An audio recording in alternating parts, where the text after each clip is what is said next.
They send our sons to war, a cruel charade, a racket built on blood, where fortunes are made. They lie about the reasons, spin tales so tall, while heroes die for profit and empires fall. Politics a game, a circus of clowns, puppets on strings. They parade through our towns. They distract and divide us with hate as their tool, pitting brother against brother in a world they misrule. When the powers that be warn you not to go beyond the pale, then that's a sure sign there's more to the tale. Their anti-human agenda, it's plain as the day. They view us as bugs in their cold, heartless play. Eat insects, they sneer, while they feast on the land. Depopulation's their goal, with a tightening hand. Civil rights torn to shreds in the name of their peace. A police state rises where freedom's all seized. Gaslight us with propaganda, their lies never end, twisting truth in their grip till our minds start to bend. When the powers that be warn you not to go beyond the pale, then that's a sure sign there's more to the tale.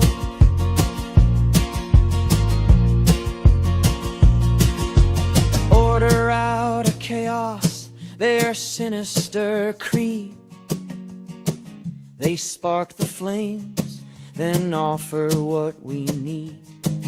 Economic stagnation, they choke out our dreams, while divide and conquer rips us at the seams.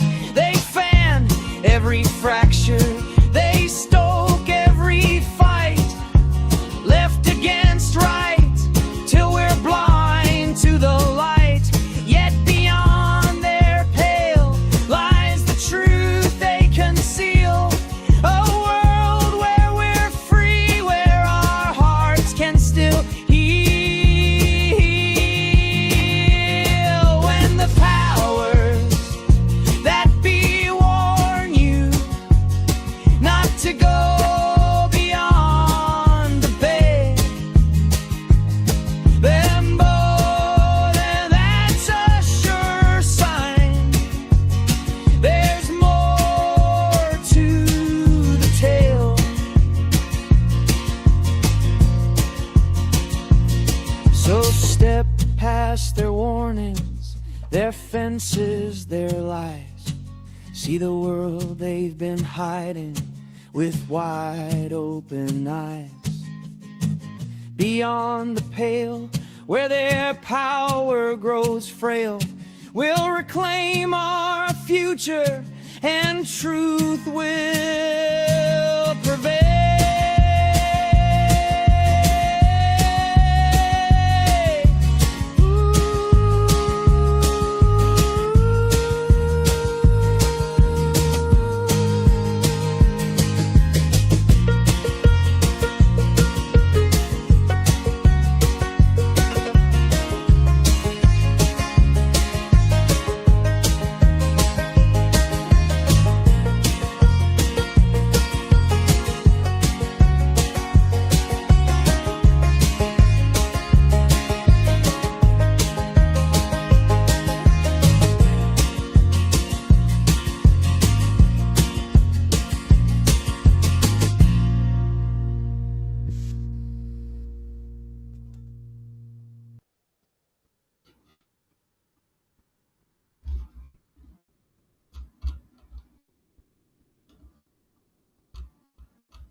Hello, everybody. Welcome to RB Ham Beyond the Pale.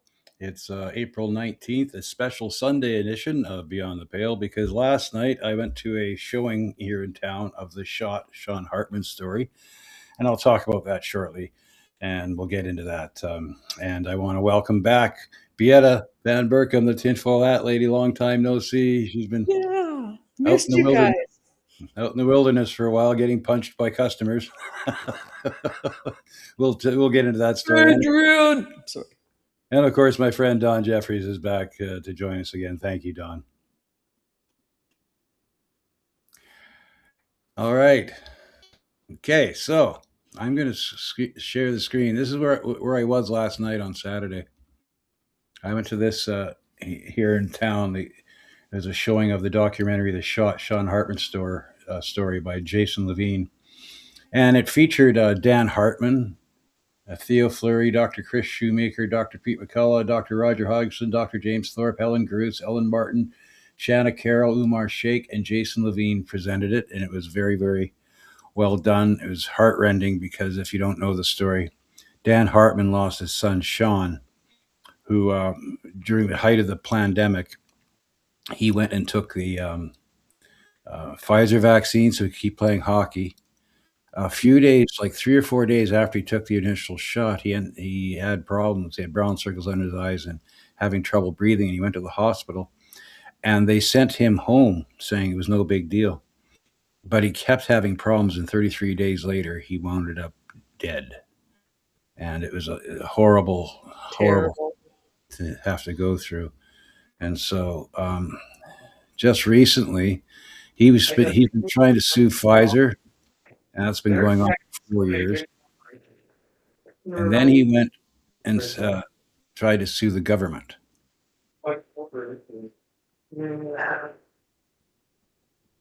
So this is from Jason Levine's post about it.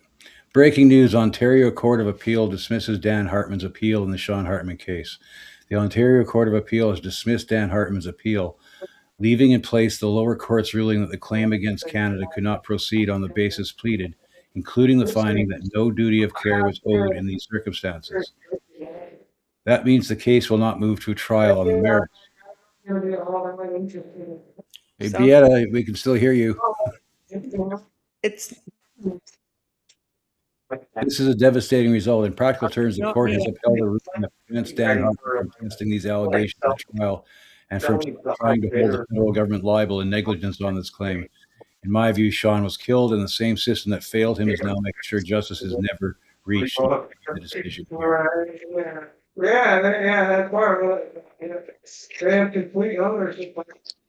That's not my microphone.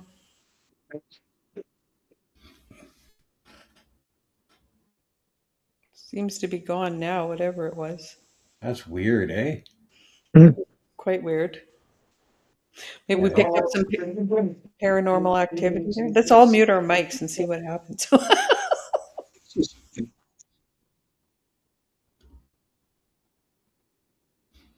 Oh, it seems to be gone now. Anyway, so I'm going to stop sharing that. Through maybe like David Jordan NXT and all that. Like Is that somebody's coming having from you? Is that coming from you, Don? That sounds like you.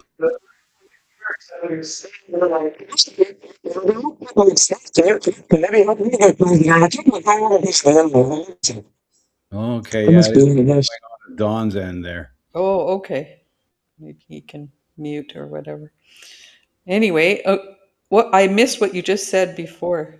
Okay, so Still happening. He didn't mute his mic. hold on a second. Maybe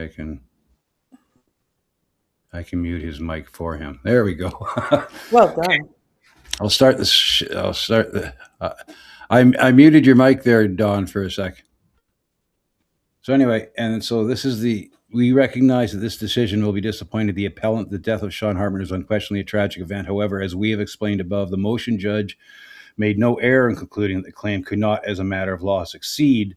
The appeal is dismissed, like the motion judge, but declined to order the cost. So his appeal was dismissed. Now I'm going to go to a post on Substack that Randy Hillier wrote. And this is I want people to understand what we have to live through here in Canada. And the name of this, his post here is "The King Can Do No Wrong," the Sean Hartman ruling. So, for centuries, English kings hid behind a simple idea: the king can do no wrong. Even if the crown caused harm, no one could hold the monarch personally accountable. Canada inherited that old legal shield. Today, we call it the no private law duty of care. In plain words, it means the government can make big, high level decisions that affect every one of us. And if those decisions hurt or kill ordinary people, the victims often have no real day in court. The Hartman family knows this pain better than most. Sean was a healthy, active teenager who followed the rules so he could keep playing hockey. 33 days after his required COVID-19 vaccine, he was dead. When his father tried to hold the federal government accountable, the courts said no. The decision to approve, promote, and mandate the vaccine was labeled a core policy made for the whole country. Because of that label, the lawsuit was thrown out before any evidence of negligence could even be heard. The family's grief was acknowledged, but the law offered them no justice. At the same time, the government had quietly signed contracts giving the drug companies almost complete legal protection. If the vaccine caused harm, families could not sue Pfizer or Moderna either. The only help left is a no-fault compensation program. More than 3,500 Canadians have filed claims. Only a small fraction have been approved. The money, when it comes, feels like cold charity, not the honest recognition families deserve after losing a child or watching a loved one's life shatter. This is not a new story. The same legal rule protected the government when Japanese Canadians were ripped from their homes during the Second World War. It shielded the residential school policy for generations. It was used again during the H1N1 vaccine rollout. In every case, officials knew there would be real human costs. In every case, the public was told the policy was necessary and safe. And in every case, those who suffered were left with no way to hold decision makers accountable in a courtroom. Years later, the apologies and checks arrived, but the pain of being told the system has no duty to you never really goes away. Here's what makes this so heartbreaking. The legal rule itself is not evil. It exists so government can make tough big picture decisions without being paralyzed by lawsuits. But it only works when the people in power have real moral courage and integrity. It only works when leaders are honest about risks instead of repeating safe and effective while downplaying the human cost. When those guardrails disappear, the same rule that protects good governments becomes a shield for mistakes. Or worse, it quietly tells families, if a public policy harms you, you are on your own.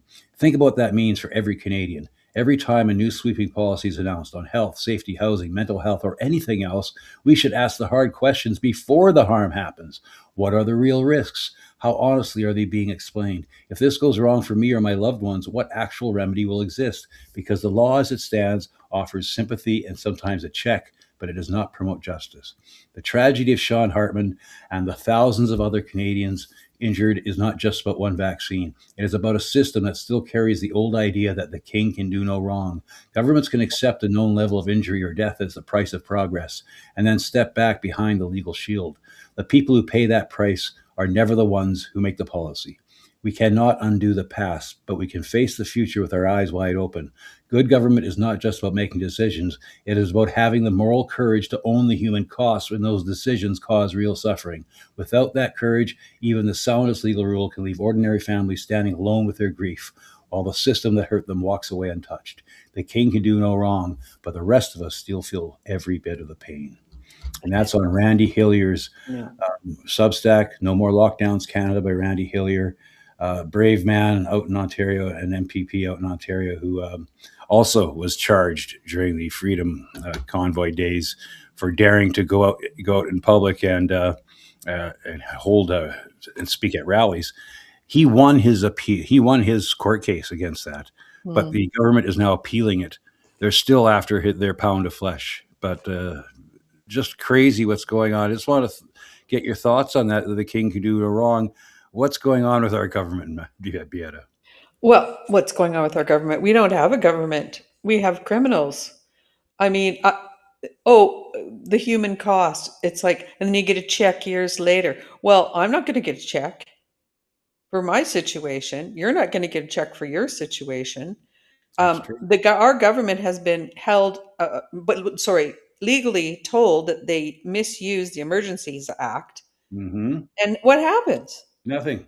Woohoo! So we're just being lorded over by pedophilic criminals. And now what we're going to get? What are we supposed to join the EU now? Well, Like, yeah, mental. in two cases now, the Supreme Court has ruled that the government exceeded their mandate when they Yeah. invoked the emergency clause and that it was illegal. In both cases, the government is now appealing it to draw it through the courts for more years and more years. And meanwhile, the people that suffered under the Freedom Convoy crackdown and stuff have no moral recourse. It's absolutely No. crazy. What do you crazy. can unmute yourself, Don? What do you think about that? I mean, is that kind of like going? Is the United States the same way in actuality? Fact that the king can do no wrong, like what Trump's doing. Oh, yeah, but and on this issue, it's exactly the same because, they passed that legislation in the 1980s that Anthony Fauci was right in the middle of, that basically made it very difficult for families to sue vaccine makers. Yeah. So this is very similar to that. And when these things do go to court in this country, you run into the same problem where we had just recently Scott Shera, who is Grace Shera's dad. You might have heard, I've had him on my show a couple times, and Grace was killed by hospital protocol, just like my brother was. Grace had Down syndrome. My niece had it, so I could relate to that. And he's fought so hard. He's devoted everything, and he took it to court, and they ruled against him. And they unquestionably killed her. And it's obviously the vaccines killed this poor kid that was a hockey player and didn't have any choice. I guess he wanted to play hockey. And we had that happen to kids in our country too that wanted to play sports. And Sure. it's shameful, but there's nothing to stop it from happening again. The courts are supposed to theoretically have a check on that, Yeah. but They just apparently in protect both the status countries, quo. they don't. No, they protect the status quo, just as usual. Business as usual. Yeah. So anyway, I wanted to bring that up and let people know what's going on here in Canada with that. It was a heartbreaking thing to sit through because it's really hard. I mean, Dan Hartman has lost his son, the light of his life, right? Terrible. And he has to live with that for the rest of his life. And he also has to suffer abuse because he's told by the normies, "Oh, you're just, there's nothing to do with the vaccine. You're just causing trouble." And he gets slandered all the time. "Oh, you're just after the money now." To him, it has nothing to do with the money. He's a truck driver. He works. He makes money. It was preventable. That's the thing. He wanted some accountability. He wanted people to be hauled up into court and and it doesn't happen because of the liability shield that these people pass for themselves at the very top. And you have to understand here in Canada, like down in the United States, vaccine manufacturers fund Health Canada here. They have a lot of say in how things go. And so it's very, very terrifying. Yeah, we still are brainwashed by the idea that our authority has our best interests in mind. Yeah, the white doctor syndrome, right? You put a stethoscope around a guy in a white coat on him, put him in front of camera, and say safe and effective, and everybody says, "Okay, whatever." It's Edward Bernays talked about that. That's they remember back in the 1940s and 50s they had doctors selling cigarettes on TV. Yeah, that's right. my brand is Camel. And you had the Milgram experiment, I think later that was it was after that, maybe 60s or 70s, where they discovered that people are overwhelmingly will obey any authority figure. And they would do something to cause pain to somebody else in the room. Yeah, that's right. Turning up the electricity until somebody's fried. I mean, so it's hard not to be disillusioned when you hear things like that. But unfortunately, it's it is what it is, and I don't know what the answer is. I said the answer to all this is we're outnumbered, and until there's more of us than more of them, I don't think anything's going to change. I don't know. I rewatched Idiocracy this afternoon. I'm not sure if I have much hope, but anyway. Yeah, well, I don't have to rewatch Idiocracy. I just have to turn on the news. Yeah, I just got to go to work, frankly. President Camacho, we got him now. I found this. I came across. I don't know if a lot of people know this, but I found this fascinating. So we're going to change course here, and I didn't realize this. For 12 years, every major winner of the McDonald's Monopoly was a fraud. The game was rigged by the one man hired to prevent rigging. McDonald's Monopoly launched in 1987. Peel a game piece off your fries or drink, match the right properties, win up to $1 million. Remember that? It's still going on today. Oh, yeah. The promotion was massive. Tens of millions of game boards distributed in magazines alone. McDonald's poured massive marketing behind it. By law, McDonald's couldn't run its own contests, so a third-party company called Simon Marketing handled the game pieces. The man in charge of security at Simon Marketing was a guy named Jerome P. Jacobson. He was a former cop. Everyone called him Uncle Jerry. His job was to make sure nobody stole the winning pieces, but he stole the winning pieces. Starting in 1989, Jacobson figured out how to swap the high-value game pieces during transit. He would duck into an airport bathroom stall, break the tamper-proof seal on the case, pocket the winners, and reseal it. He got away with it because his supplier accidentally sent him a sheet of the tamper-proof seals directly. That mistake gave him 12 years. At first, he gave the pieces to friends and family, his stepbrother, his nephew, people he trusted. Then it grew. He just got greedy. Jacobson started selling winning pieces to strangers for a cut of the prize. His network eventually included mobsters, strip club owners, and members of the Colombo crime family. One family connected to Jacobson's network claimed 3 separate $1 million prizes plus a Dodge Viper.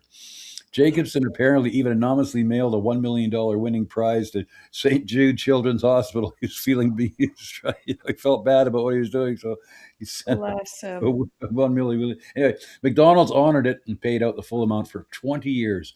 The total stolen was over $24 million in cash and prizes across 12 years. In 2000, the FBI got an anonymous tip about a man called Uncle Jerry rigging the contest. They looked at the winner list. Almost every major winner lived within 25 miles of Jacobson's house. The FBI convinced McDonald's to run the contest one more time and wiretapped Jacobson's phone. He intercepted the name of the next $1 million winner before he even claimed it. Then they posed as a McDonald's film crew and interviewed the fake winner on camera, let him tell his entire made-up story about how he found the piece. 3 weeks later, Jacobson was arrested in an early morning raid. The trial began September 10th, 2001. The next day was 9/11. Wow. One of the biggest corporate fraud cases in fast food history got buried under the biggest news story of the century. Over 50 people convicted. Jacobs got 37 months. He was the only one who served more than a year. Every time you peeled a game piece off your fries and lost, the fix was already in. The winning pieces were in Uncle Jerry's pocket before the food hit the tray. Hey, Here's a minute and 45. Yeah, but he went to the that's FBI and said, guess what's happening? The McDonald's Monopoly game was fixed. The Bureau thought it was just some BS story. Fast food fraud was not making any list of priorities. Are you kidding me? This is what makes my fun meter go. McDonald's Monopoly game gave millions of people a chance to win. But from 1989 to 2001, there were almost no legitimate $1 million winners. The FBI told us the game pieces are being stolen. McDonald's was shocked. Conversations on the wiretap were coming in. I'm hearing the name Uncle Jerry thrown around on the phone. We started focusing more on trying to figure out who he was. He's a freaking gangster.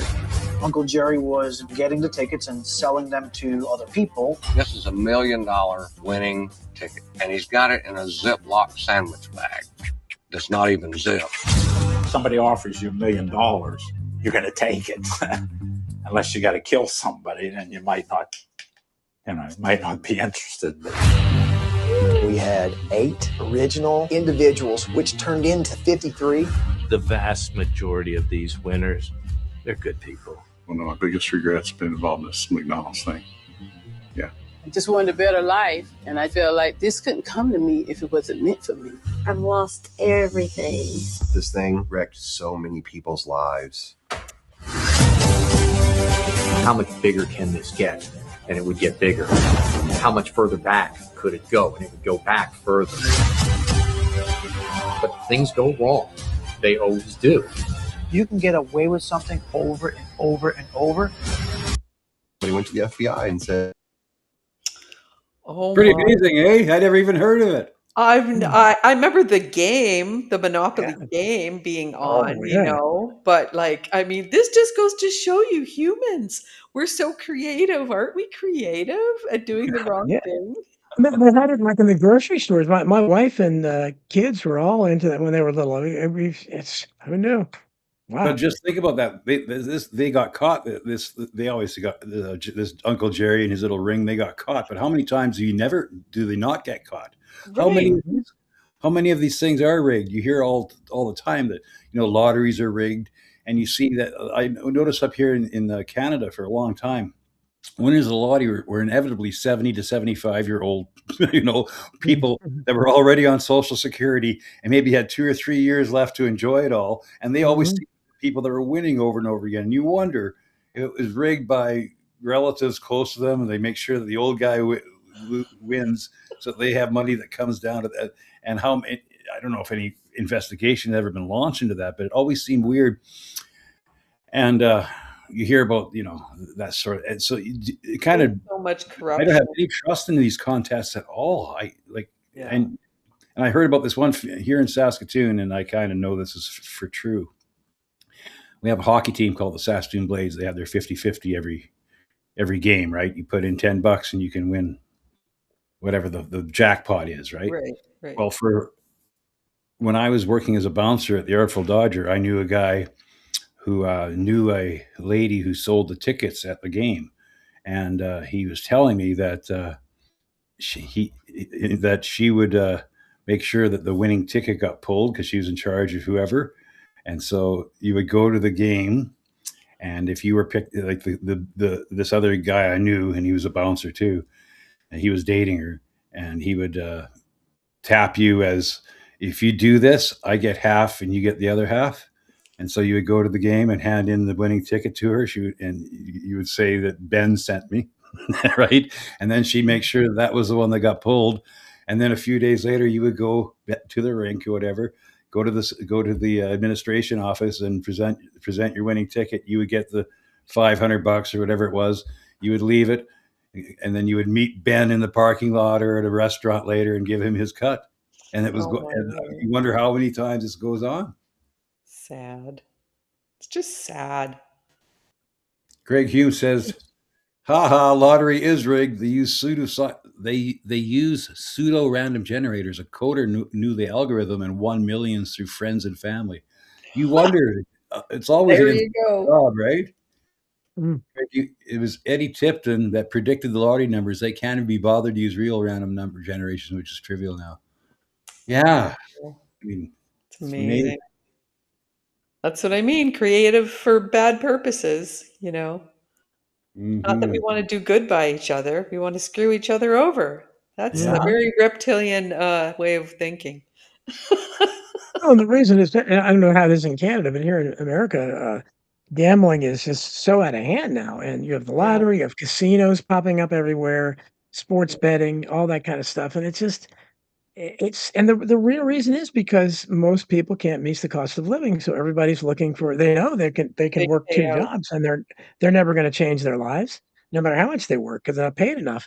But you hit the lottery, you get you hit the jackpot in the casino, and there's obviously it's so, I think you got more of a chance of getting struck by lightning twice in the same day, but that's the dream for people. The house always wins. Again, it's fear. It's fear. We have a lot of fear. And we have a horribly rigged system. Everything's so fake. Like I heard today about some kind of a medical ring in the States where they were doing hospice work, apparently. And here, no, everybody was just getting billed for fake hospice things. And it was turned into like drug trafficking through hospice ambulances. And they've arrested like 38 medical professionals being part of this. Well, I had Sybil Edmonds on my show. It's been a few months back. It was the first interview she gave in a long time. I was honored she came on my show, but and that's mostly what she was talking about was hospice fraud, and she was really into that. She stopped talking about that. Now she's talking about other stuff, but that's what I think it was a relative or something. But it was, you said everything's corrupt. There's fraud everywhere. Yeah, it's the apocalypse, man. It's a total apocalypse right now. We're living through it. Everything's getting revealed, even Trump's underwear. Let's go. Yeah, I'm staying away from the Trump thing tonight because that would take another whole thing. Oh, that's a whole different pile of wax. Yeah, but I'm glad to see that you're coming around to my way of thinking about Mr. Trump. Well, he's a little sus right now, I mean, and then the Melania thing, and I mean the Charlie Kirk thing has me a little bit. So I just don't know what's going on. I really don't. I guess we're going to find out eventually, aren't we? Yeah, I actually found something about that, and it's a little vignette I want to play. Oh, play a vignette. That sounds cool. Just I've got to find it first. Yeah, things are kind of strange. I just don't know what's going to happen to Canada. We have Carney. I mean, holy. Oh, I still can't even believe it. And he's like stealing his majority. Like, there's just no rules in Canada. People just cross the floor now. Yeah, moose on the loose is right. Mhm. It's crazy up No here. matter who you vote for. Doesn't matter. Doesn't matter, Uh, which is why the West should separate from this fiasco. Right, and populism is a winner. It's a winning thing, and all you have are fake populists. You can't Yeah. find a real populist, and if you do, they don't get elected. And again, power to the people. Why wouldn't the people vote for that? But they're trained not to vote against their interest. So remember, we've talked about this, Don, before, that politics and what's going on in the world is basically WWE wrestling for the laptop classic. So this is from Richard Willett, who's with the Iconic Group, Yeah. with David Icke's people. Yeah. And he says, the Pope versus Trump, WrestleMania 666. The Pope and Trump are in the same Triple Crown Babylonian cult. The three entities of this global cult corporation are Washington, D.C., the Vatican, and the City of London. They are taking the piss. I wanted to play this because I found this very interesting. Here, I'll turn my camera down. So I did this research. The original name for the card, the High Priestess, was the Popess. That's amazing. She's wearing the triple crown there. Now, in my book, I'm Immortal, I talk about, in a chapter there, I talk about the Triple Crown Corporation, that I call it. This is Washington, D.C., this is the Vatican, and this is the City of London. This is a corporation. This is the corporate entity. You've got the religion in the Vatican, the money and finance in the City of London, and you've got the military in Washington, D.C. This is something David Icke talked about years ago. I call it the Triple Crown Corporation because it goes in with that Triple Crown tiara that she's wearing there. And I believe that'll come back out of, wherever it's kept in the cupboard under the sink with the toilet rolls and the toilet duct. That'll come back out for this ceremony. So you've got this, what I believe, fake infighting that they keep doing, WWE style, between Donald Trump and the Pope at the moment. Now you've got two polarities. What's really interesting there, two polarities of the same cult pretending to fight against each other. So what's really interesting there is that notice that it's the magician. After the magician card, Trump was dressed as the magician. Trump is the magician. Is the High Priestess card between Yakin and On Boaz. the Jesus thing, he was wearing red and It white. was originally called the Popess card. And I'm not saying I know exactly what's going on here. I haven't figured that out. I only found this out doing this research over the last couple of days. But this duel between the two has some significance to it. So it's kind of a tough situation. US Catholics torn in feud between the president and the Pope. They shouldn't be, because he's the president. And religion shouldn't really come into it, should it? But it does, because they've crossed that threshold. Now you can see him, the president, would be the figurehead. Obviously, he's not in charge of the military aspect of this Triple Crown Corporation in Washington, D.C., which was called Rome, Maryland, originally. Did you know that, Don, that originally Washington, D.C. was called Rome, Maryland? No, I do not. So now you do. Originally it was Rome, Maryland, before they changed the name to Washington, D.C. Interesting. Land given them to by a guy called Francis Pope, hilariously. They got the And the land was given to them by a guy named Francis Pope, of course. Of course. Seven As hills always. of Rome transported from Rome to Washington, D.C. We know it's the same cult. They know people are cottoning onto this. This is a little bit of a fake infight there, but this is the polarities they need to play off against each other. Because when they set the polarities, they are able to control the game because it's within their boundaries. Very interesting. I'm going to stop sharing that, and I'm going to share this next thing that I also ran across. Now, we all know about Marina Abramovich, right? Yes. You're a cooker? Yes. Well, she was caught saying something very interesting about Trump being, and here's the magician card right there. Marina Abramovich says Trump is the best thing to ever happen to us. Who are us? We don't know. We can think. We might figure it out. He is a magician of the highest order whose job is to create confusion and usher in a new world order. I'd write this off as a conspiracy theory if Trump wasn't doing exactly what she describes in this video. Let's listen in. Right. that the Trump is the best thing happened ever to us.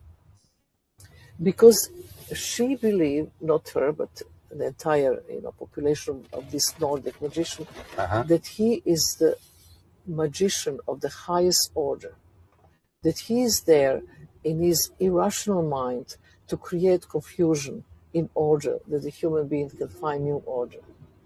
And it's not so stupid thinking about this in that way. It's completely turning things upside down.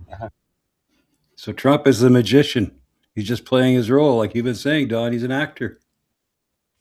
Yeah, absolutely. Well, definitely good to her. see Marina. She's a lovely Marina. Is that the one that our friend Zelensky tried to? What didn't he name her something, or he tried to do something with Marina? Yeah, I think she was the former ambassador to the Ukraine from the United States. Yeah, he tried to get some kind of position for her. So they're all. Yeah. If you watch those videos with the spirit cooking, I mean these people are just they're disturbed, and the spirit cooking fits right in with what we see in the Epstein files, the cannibalism. So they're cannibals. It's more blood ritual bullshit. But it's so weird. I mean, we are conditioned to actually we're tribal beings, right? So, and I see this all the time on social media, of course, people on the left fighting against people on the right, the red team against the blue team, just they hate each other, but they're being conditioned to do that. And the people behind the scenes that are controlling both sides of the equation are laughing at us right in our face all the time. And Donald Trump's in the WWE Hall of Fame for a reason. He's the perfect modern president, right? Yeah. It's incredible. So I thought I'd share that with you and maybe start people thinking about, hey, there's more going, because remember what E. Michael Jones said. He thinks that everything's being set up to have a fight between the Catholics and the Jews, right? Basically a drag them out fight. And it seems that they're trying, and that's why Tucker Carlson's allowed to say what he's saying. Why Candace Owens allowed what he's saying. Yeah. All over Twitter, Dan Bilzerian, guys like that who had been shut down in the old days for being anti-Semitic, it no longer works anymore. And it seems like behind the scenes, the algorithm is stoking this fight. Yeah. Oh, definitely. Tucker Carlson's not even a Catholic, and he came up with a great line, I think, to describe evangelicals the other day. We said, I'm tired of Christianity without the New Testament, and that's what it is. Yeah, and so that's where Catholicism comes in. People, as bad and flawed as the Catholic Church is, that's where you're going to find it. I know. I know. Weirdly enough, though, if you read The Undying Stars, the Catholic Church was founded by the last priest of the temple that was sacked by the Romans. And then he was taken back. He gave them the treasures, and he was taken back to Rome and started the Roman Catholic Church. So the Pope wears a yarmulke, right? Yes. Have you ever never noticed that the Pope wears a yarmulke? A lot of people. Yeah. So it's a very weird religion, but at the same time, it's different than, like you say, the Zionist Christians or the evangelicals. Is that what you meant by the ones that, Yeah. I thought, in my estimation, the ones that, like after Jesus came, the story is, okay, well, we're going to give you a generation. And if you don't follow Christ, then you're done and you're not the chosen people anymore. Now we have a new covenant that is like everybody. So this whole, that's where the problem is, right? Because and plus more and more people realize that the so-called the Jews in Israel today are not the biblical Israelis. They're not the biblical Israelites. And so, you can't do DNA testing. Yeah. Especially when you do a deep dive into the history of what's happening, and you realize that these Zionists they bombed a Jewish synagogue in Tehran. In Iran. Yeah. I have an Iranian friend of mine whose family escaped Iran 30 years ago, whatever, after the revolution. And when I told him about this, he said, "Oh, I didn't even know that." He didn't know that there were Jews and synagogues in Iran at all, because our education system it's horrible. Before, Iran wasn't Muslim. I mean, well, they were very Americanized until the Shah, until the Shah was overthrown. The Muslim religion we allowed that to take over, and the other religions in Iran are repressed. But there's hundreds of thousands of Christians in Iran, and they have churches, and they're allowed a seat in parliament. So are the Jews allowed a seat in parliament. If Salim Mansur was here, he explained it to me that a long time ago, way back, Iran, Persia became Islamic like around 500 or 600 AD. But all the other religions were allowed to stick around. If you were Zoroastrian, there's Zoroastrians there, there's Christians there, there's Jews there, and all that stuff. And they all kind of got along great for a long time. Like even in Jerusalem, they had different quarters: the Jewish quarter, the Muslim quarter, and the Armenian Christian quarter. Did you guys you guys see the picture of the IDF soldier that desecrated a statue of Jesus? Yes, it was on, and so I mean, I've never seen a Muslim do that to a figure of Jesus or Virgin Mary, anybody. But again, that's why. Well, but the Tucker Carlson Muslims believe Jesus, Jesus's word, like a little. They have a different regard for They Jesus than believe the he was Jewish. a prophet. Yeah. Yeah. Well, That's and you have to realize feel that way about it. that not all Jews are the same. Like the No. ones who follow this Talmudic, the Oh, that's a whole different thing. hardcore Talmudic ones that are in charge of Israel right now, like Ben Gvir and Smotrich and Yes. Netanyahu himself. They're insane, and they're the ones that have the power right now. There's millions of Israelis inside Israel that don't want what's going on. We don't get to see in our mainstream media that they have protests all the time against them. That's very true. It's been going on for a while. So we're going to switch from that. We don't need to get into that. We already know, and I could have shared some of that stuff. But I want to get into the fun part. Here's a 10-minute video exposing NASA Artemis 2 photo and video fakery. And then we're going to get into some more of this other stuff. And I even have a video lined up showing a rocket hitting the dome of the firmament. But we'll start. Okay, I'm going to turn off my camera so I can see the whole video. Yeah, me too. Go on, turn your camera off. Okay.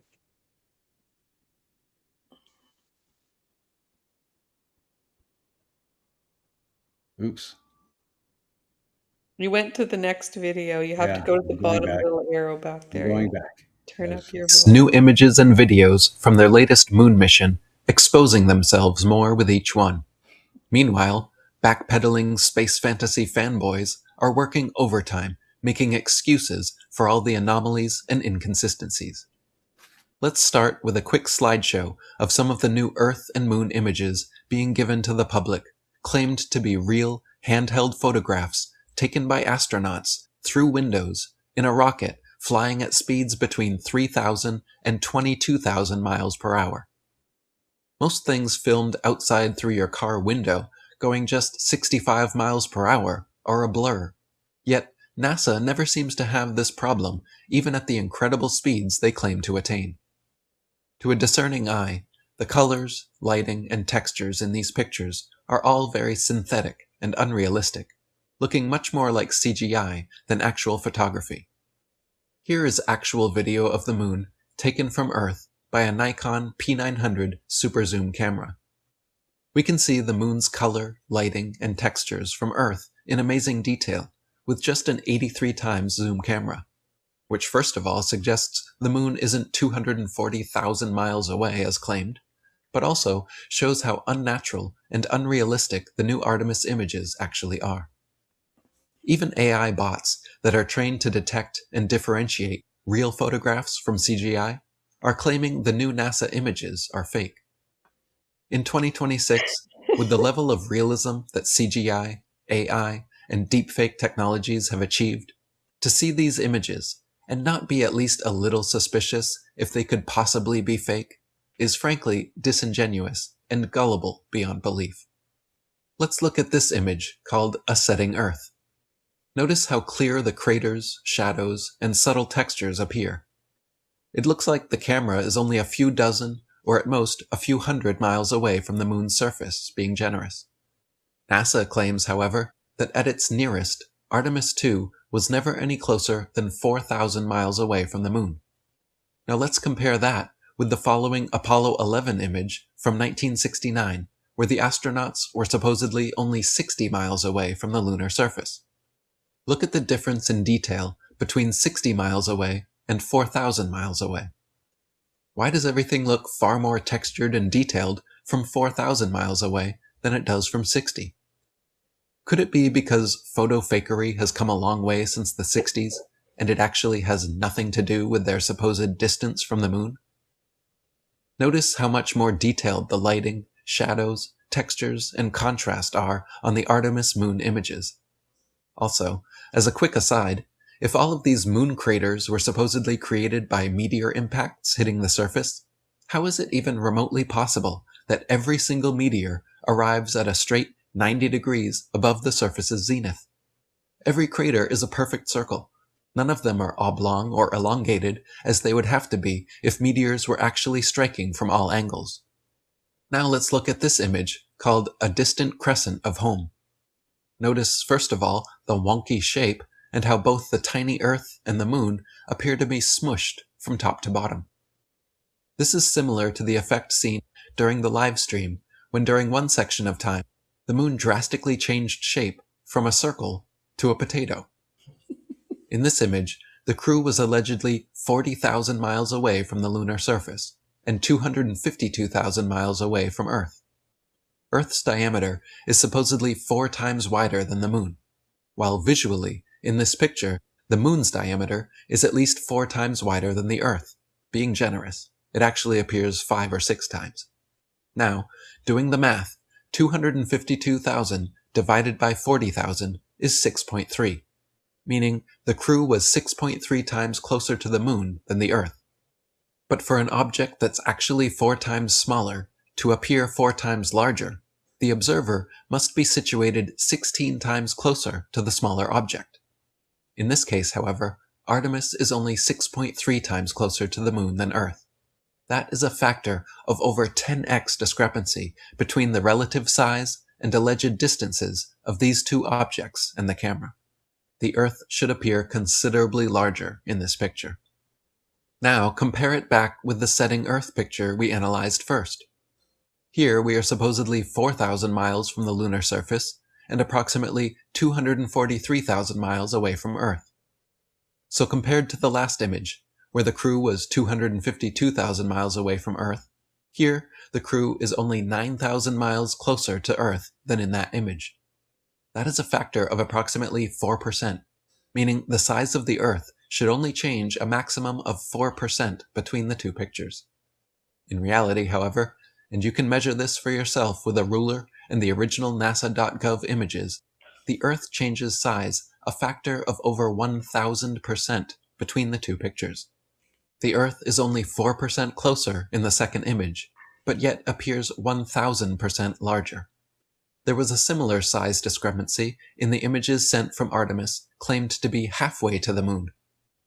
During their live stream, they stated they were halfway to the moon, and yet the moon appeared much smaller than it does on Earth. In their Hello World image here, only a portion of Africa and a bunch of ocean is shown, leaving the entire other 6 continents to impossibly fit on the other 50% of their CGI globe. In addition to this, they took another similar shot called Dark Side of the Earth, where the exact same cloud patterns are shown as in Hello World. Some people are claiming these images were taken only minutes apart from one another, but as you can see directly from NASA.gov, they state that one was taken on April 2nd and the other was taken on April 3rd.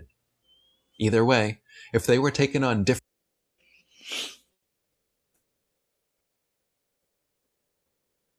Dawn, you mentioned this the last show, that the cloud patterns never seem to change, right?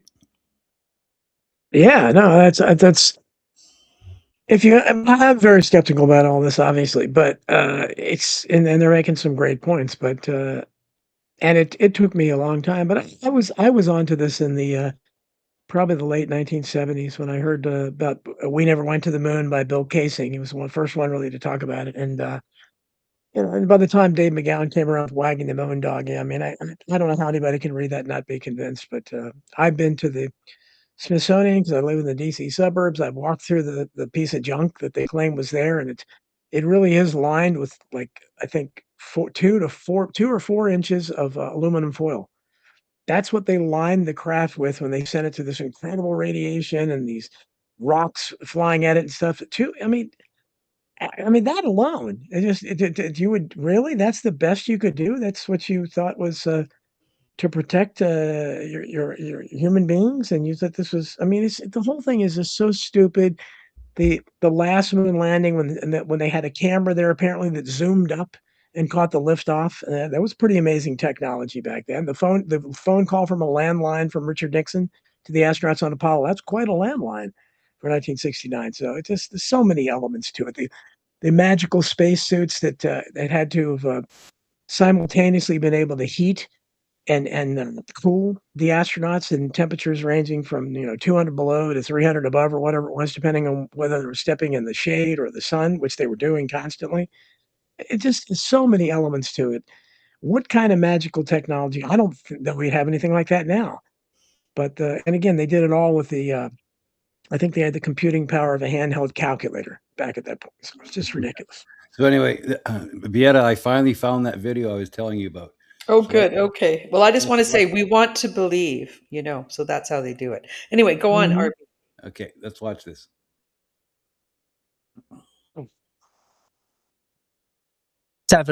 Between the Watergate tapes and the Vietnam draft lottery capsules.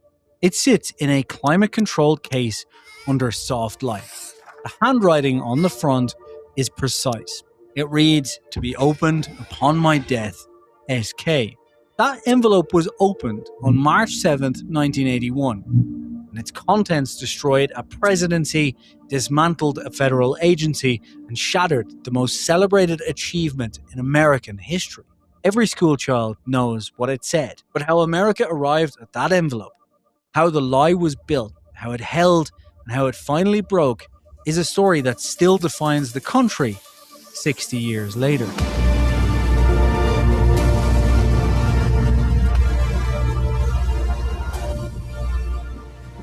Signal 33.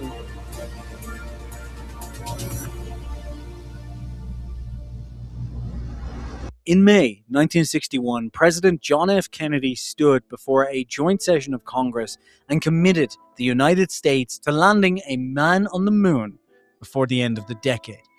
At that point, the total American experience in human spaceflight amounted to 15 minutes. Alan Shepard's suborbital flight, a brief arc above the atmosphere and back down, was all NASA had accomplished. The Soviets, meanwhile, had already put Yuri Gagarin into full orbit. First satellite, first animal in space, first human in space, first spacewalk. By every measure, the Soviet Union was winning the space race. Decisively. Kennedy's promise was not about science, it was about geopolitics. If the Soviet Union controlled space, it controlled the narrative of the future. Proof that communism could out-engineer, out-innovate, and out-achieve the capitalist West. The moon was a symbol, and in the Cold War, symbols were worth more than physics. So NASA received what amounted to a blank check, and 400,000 Americans were put to work on the Apollo program. 4% of the entire federal budget flowed into this effort. It was the largest peacetime mobilization in American history. And then, in January of 1967, everything fell apart. A routine test on the launch pad at Cape Kennedy. 3 astronauts, Gus Grissom, Ed White, Roger Chaffee, sealed inside a command module for a systems check. A spark ignited the pure oxygen atmosphere inside the capsule. All 3 men were dead in 17 seconds. The congressional investigations that followed consumed over a year. NASA's timeline, already aggressive, collapsed. Redesigns, reviews, delays. Meanwhile, the Soviets continued their own lunar program, and the calendar kept turning. By 1968, the new president, Richard Nixon, was staring at Kennedy's deadlines with less than 2 years remaining and a space program that was behind schedule, over budget, and reeling from disaster. It was in this atmosphere of institutional panic that someone asked a question that would change the course of history. What if America didn't actually have to go? In April of 1968, Stanley Kubrick's 2001 A Space Odyssey premiered in Washington, D.C. The film was unlike anything anyone had ever seen. The spacecraft looked real. The zero-gravity sequences were physically convincing. The lunar surface was so detailed, so immersive, that audiences genuinely struggled to distinguish Kubrick's fiction from documentary footage. Someone in the Nixon administration saw the film and had a very dangerous idea. The details of what happened next remained classified for decades. What the declassified records now shows is this. In late 1968, a small team from the CIA's Office of Scientific Intelligence visited Kubrick at his estate in England. They explained the situation. They appealed to his patriotism. They offered unlimited resources, complete creative control, and something Kubrick valued more than money: the chance to create something no filmmaker had ever attempted. Kubrick agreed. The production that followed was the most technically ambitious filmmaking operation in history, and it had to be invisible. Kubrick's first problem was gravity. The moon has 1/6 Earth's gravitational pull. Astronauts on the lunar surface would move in ways impossible to replicate with wires or harnesses. Kubrick's solution: film everything in slow motion and play it back at normal speed. At 1969 broadcast resolution, grainy, compressed, transmitted through hundreds of thousands of miles of simulated static, the effect was convincing enough. The second problem was lighting. The moon has no atmosphere, no diffused light. Every shadow on the lunar surface should be razor sharp, parallel, and absolutely black. Studio lighting produces the opposite: soft shadows from multiple sources. Kubrick had to engineer massive collimated light arrays that mimicked a single distant light source. He had to make his lighting look less professional to match what the moon would actually produce. And the third problem was the surface itself. Kubrick's team constructed a soundstage the size of 3 football fields in a restricted area of the Nevada test site. They covered it with tons of volcanic ash to simulate lunar regolith. Sections of the set were vacuum sealed to eliminate airborne dust particles. Because on the moon, with no atmosphere, dust doesn't float. The fourth problem, and the most dangerous, was the Soviet Union. Soviet tracking stations monitored every NASA transmission. If Apollo 11 never left Earth's orbit, Soviet analysts would know within hours. The radio signals wouldn't carry the right delay. The trajectory data wouldn't match. So the mission had to actually launch.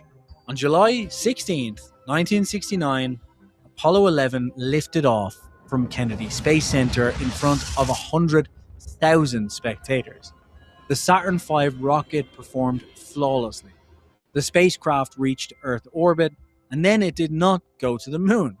Instead, Apollo 11 entered a carefully calculated elliptical orbit designed to remain consistent with Soviet tracking expectations during the critical lunar transit phase. The real spacecraft stayed in Earth orbit, while on a soundstage in Nevada, Kubrick rolled the cameras. The astronauts, Neil Armstrong, Buzz Aldrin, and Michael Collins, were in the spacecraft for the duration, maintaining the radio communications that Soviet global tracking stations would monitor. The lunar surface footage was transmitted to NASA's Mission Control in Houston, which broadcast it to the world with the appropriate 1.3-second signal delay. 600 million people watched the broadcast on July 20th, 1969. They saw Armstrong descend the ladder. They heard the words, "It's one small step for man, one giant leap for mankind." None of it was real. The Soviets were suspicious. Their tracking data was inconclusive. Not definitively wrong, but not definitively right either. But exposing the fraud would mean admitting they had lost the space race to a film set, and that their own tracking capabilities had failed to detect the deception. So Moscow chose to stay silent. The lie held. For decades, the psychological deterioration of the Apollo 11 crew was attributed to the pressures of fame, the disorientation of post-mission life, and the ordinary struggles of men who had experienced something extraordinary. The declassified documents tell a very different story. In 2019, a tranche of previously sealed CIA files was released under a mandatory declassification review. Among them were records from a subprogram of MKUltra, the CIA's notorious mind control program, which was designated internally as Apollo Subset. The documents reveal that Neil Armstrong and Michael Collins were subjected to a series of conditioning protocols in the months before the mission. The program's stated objective was to ensure psychological compliance, suppress guilt responses, and create what the files described as durable cognitive partitioning. The ability to maintain a false narrative under sustained public scrutiny without psychological collapse.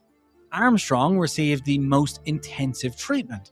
The protocols included pharmacological intervention, sleep deprivation conditioning, and what the documents described as narrative integration therapy, a process designed to blur the subject's own memory of events, making the false version feel increasingly real over time. Collins received a lighter version of the same program. Aldrin received nothing. Buzz Aldrin was not a subject of the MKUltra protocols. He was a participant in them. The declassified files identify Aldrin as a CIA asset recruited before his selection for the Apollo program. His role was operational, monitor the psychological state of Armstrong and Collins during the mission, report any signs of non-compliance or breakdown, and if necessary intervene to maintain the integrity of the operation. Aldrin was, in intelligence terminology, a handler. This reframes everything that followed. Armstrong's famous reclusiveness, his refusal to give interviews, his inability to capitalize on his fame, his near total withdrawal from public life was not simply the preference of a private man. According to the declassified files, it was a predictable side effect of the conditioning. The cognitive partitioning eroded over time, leaving Armstrong increasingly unable to reconcile what he knew had happened with what the world believed had happened. Collins maintained a more stable public persona, but those close to him noted persistent emotional distance. In a 1974 interview, he made a remark about the weight of what we carried, that at the time was interpreted as a poetic reference to the moon rocks. And then there was Aldrin.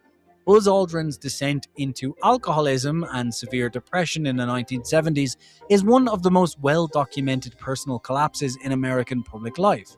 He lost his marriage, he lost his career, he drifted through odd jobs and psychiatric treatments for years. The standard explanation has always been that the moon landing was the peak of his life, and that nothing after could compare. That he was a man destroyed by the impossibility of following the greatest achievement in human history. But Aldrin didn't walk on the moon. What destroyed Buzz Aldrin was not the impossibility of surpassing greatness, it was guilt. He had been the handler. He had watched Armstrong and Collins be chemically and psychologically manipulated to ensure their compliance. He had monitored their mental states and reported back to CIA contacts, and he had carried the full, unmedicated, unpartitioned weight of the truth for the rest of his life. Armstrong's mind was altered to help him forget. Collins was buffered. Aldrin was left with all of it, clear-eyed, full aware, and completely alone with the knowledge of what he had done. The famous 2002 incident in which an elderly Aldrin punched a conspiracy theorist who confronted him about the moon landing takes on a different meaning in this context. It was not the righteous anger of a hero defending his legacy.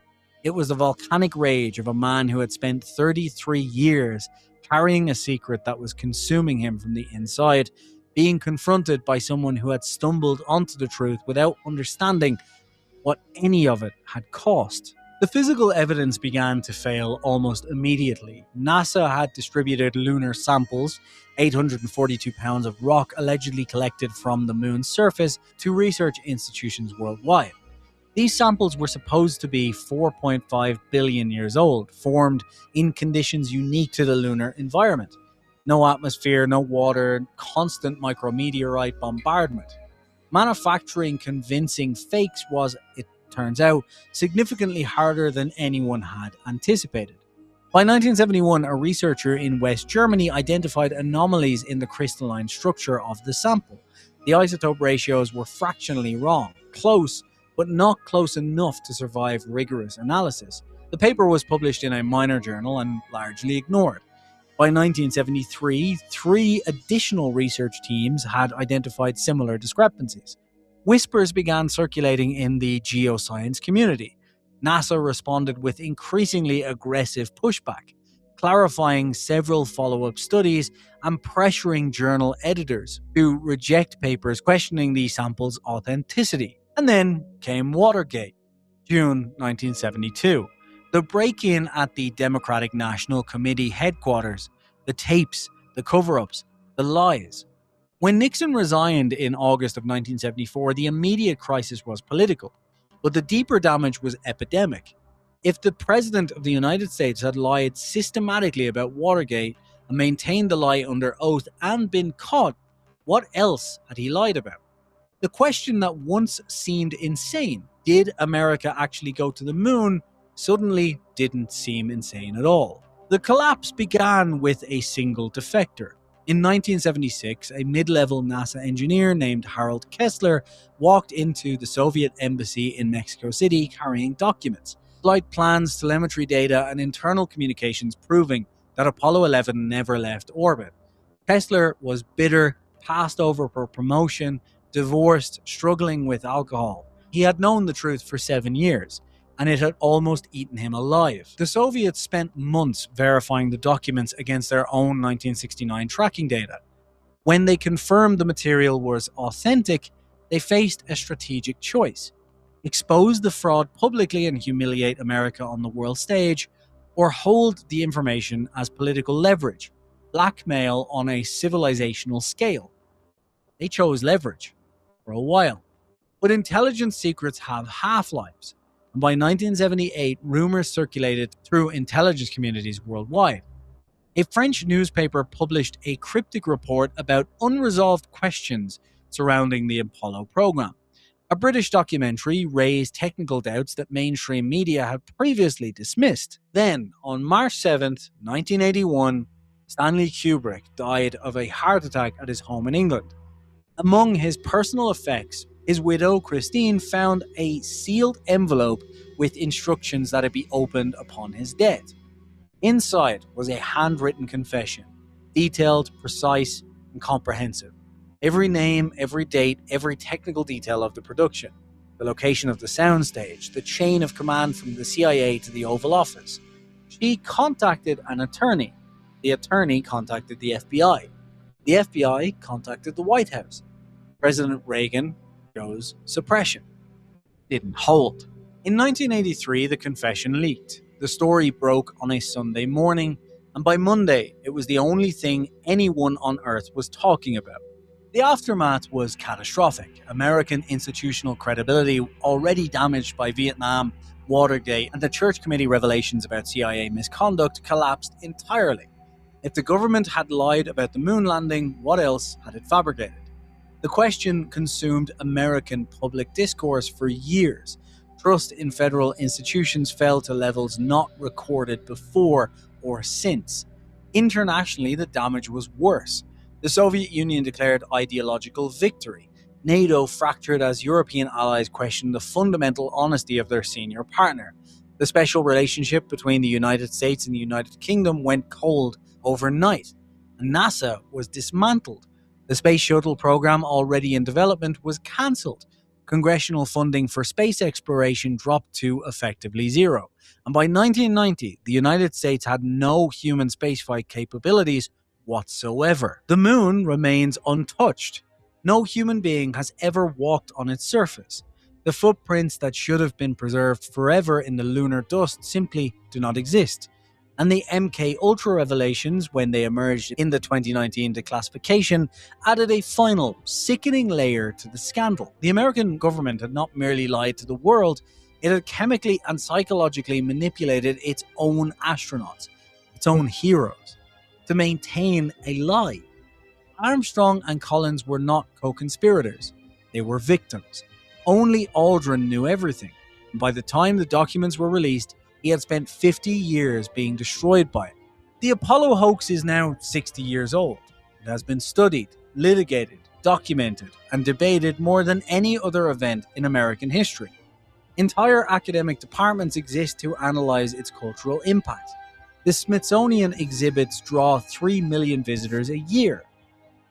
And yet, the most unsettling detail in the entire affair is not the lie itself, but how close it came to never being exposed at all. If Kubrick had not written The Confession and not died at a young age, if Kessler had not walked into that embassy, if the moon rock researchers had been slightly less rigorous, if Aldrin had been conditioned along with the others instead of being left to carry the truth alone, the operation was designed to be permanent. It was designed so that no single point of failure could bring it down. It took three: a filmmaker's guilt, a scientist's precision, and a broken man in a rumpled suit with a briefcase and nothing left to lose. History is full of lies that held. This one didn't, but only barely. Thanks for watching. We'll see you on the next Signal 33. Wow. Very interesting. The classified documents that they've been suppressed in Western media. Oh, for sure. Yeah, no, it's hard not to see it once you see it. Yeah. My mind has been changed so much about where we are and who we are and what we can do that it's kind of exciting when you open your mind to, yeah, they've lied to us about everything, but then what does that mean? Who are we? Where are we? Well, Really? I wanted to mention some of the comments, and Greg Hume is bringing this up. Yeah. That if they faked it, there'd be too many people would have to be in on it. But I have to remind them that No one would have shocked. they created the nuclear bomb, right? They had the Manhattan Project, and through compartmentalization and all that stuff, it's possible for them to do it. And it didn't hold. I mean, there's so many holes in the story that it's obvious. But I just wanted to. Relatively few people would have needed to know, but I want to. That video made a really glaring error. Though Stanley Kubrick didn't die till 1999. Well, They I had think him dying in 1981. He had some of those things wrong and everything, and I think like it was more of a what if sort of thing, because I think the rest of the information is right on. Yeah, all the questions. The overall thing, but he got a lot of details wrong, and especially the part about that this became public knowledge and there was a big fight about it. There wasn't. There wasn't. That was an alternative history, but I wanted to show that just to show some of the. And that's a question about, and that's what Greg is raised in the chat, and so many people say that. They say that to me about everything. It's the old "someone would have talked" thing. Yeah. You can't keep a secret and all that. And lots of people have talked over the years. And something like the moon landing. First of all, I think that the Cold War was as phony as everything else. I don't think That's there what was. I was getting to. Yes. I mean, they're going to expose us because they're all in it together. They were apparently doing fake space stuff too, and so, and in terms of how many people would have had been involved, of course, the astronauts, but beyond that, people. Who knows what they're taught, and how many, it's the thousands of people that were working in front of those monitors and what little tasks they were given. Yeah, they're going to do whatever their tasks are, and they're going to look up at the screen and be fooled like everybody else.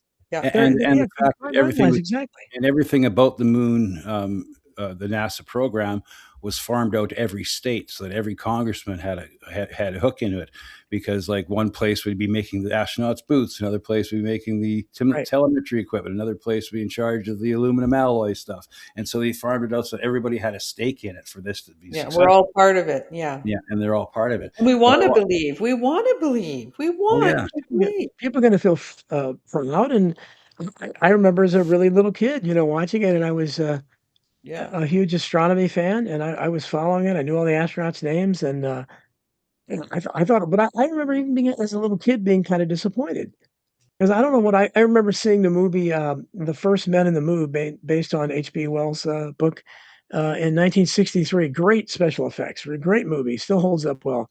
But they talked about the first landing, and they described, I think, a lot more worldwide acclaim than what we actually saw. And that was, people talked later about if they actually went to the moon, especially being Americans, they sort of thought something to make a spectacle out of it. They could have brought some kind of colored dust or something that they could have shot like with a flare gun up in the air, and it's probably would have been visible from Earth, to show, hey, we're here. I mean, that's the kind of thing that you think that they would do, being Americans. They see us, spectacle and all that. Right. Yeah. And they didn't do anything like that. I wanted to show this. This is I've got two things to back this up with. the wild and wacky press conference. So these three guys just got back from the moon. Think about that. Yeah. The most astounding thing ever. But these three, they look like they're in front of an inquiry or an inquest. It makes better sense now that they were in an MK Ultra program. Exactly. And remember, Buzz Aldrin is the handler, and these two guys, Neil is the face, and that's why they put him in the middle, because he's the good-looking guy, the first man on the moon, and all that stuff, right? Yeah. So Buzz is the handler, and I've got some other videos that show Buzz actually tells the truth blatantly later what happened. And there's Michael Collins. Look how uncomfortable they are. They look like they're in front of an inquest. Poor guy. I feel for them. Just watch. Yeah. This is supposed to be a joyful event. They're a press conference. They've come back from the moon, but just watch it. It's incredible. Once you start looking at these guys, how uncomfortable they are. It answers a lot of questions.